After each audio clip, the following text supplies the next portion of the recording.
जय जगन्नाथ। आज थिला आम दादांकर घर प्रतिष्ठा तो सकाल सकाल आम रेडी ही बाहरी पड़थिलु जीवा पाई।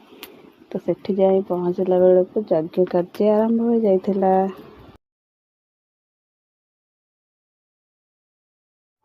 सेपटे यज्ञ चलुथिला तो आम एपटे टिके बुलिकी घर देखि देइथिलु। एबे घरर मुख्य द्वार रे बंदा होची तापरे जणे जणे पाद रखी घर भीतर को प्रवेश करथिले।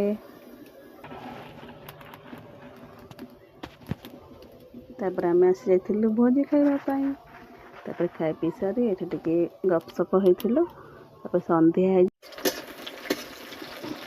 बेले टिके भजन संकीर्तन नाम होउथिला। एबे भिडियो केमिति लागला कमेंट रे जणेबे। रहूची जय जगन्नाथ।